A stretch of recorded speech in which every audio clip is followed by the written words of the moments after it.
ৰ'দতে বহি লৈছোঁ।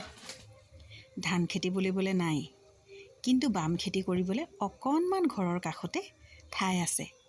তাতে যি পাৰোঁ যেনেকৈ পাৰোঁ শাক পাচলি কৰোঁ।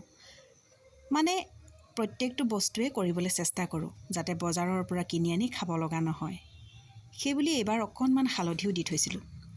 এই হালধিকেইডোখৰ এতিয়া চাফা কৰি লৈছোঁ।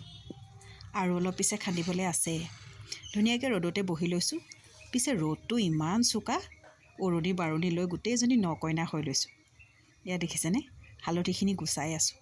এয়া অলপ বইল কৰিলোঁ, অকণমান আৰু অকণমান যে গৰম কৰিব লাগে তেনেকৈ কৰি লৈ এয়া অলপ কাটি ৰ'দত দিছোঁ আৰু কাটিয়ে আছোঁ। মই বোলো ভিডিঅ' এটা কৰি ৰাখোঁ আপোনালোকলৈ বুলি আগবঢ়াবলৈ। এয়া মনুকণকে ক'লোঁ অকণমান কৰি দিয়াচোন ভিডিঅ'। তাই ধুনীয়াকৈ ভিডিঅ'টো কৰি দিলে। আৰু এয়া চাওকচোন, কাটি দিছোঁ অলপ। এইখিনি শুকাব আৰু তাৰপিছত খুন্দাবলৈ নিয়া হ'ব। পিছে যোৱা বছৰো অলপ আছিলে দেই। যোৱা বছৰখিনি শুকুৱাই থোৱাতে আছে, খুন্দা নহ'লেই। এইবছৰ এইখিনি শুকুৱাই আৰু অলপ খান্দিবলৈও আছে। সেইখিনি খন্দা হ'লে ধুনীয়াকৈ কুটাই আনি এই বছৰটো যেনে তেনে যাব আৰু দেই। মনটো কিবা ভাল নালাগেনে? আৰু হাতখন চাওকচোন, গোটেই হালধিৰ ৰং লাগি কি যে হৈ গ'ল। ভিডিঅ'টো আপোনালোকলৈ পঠাই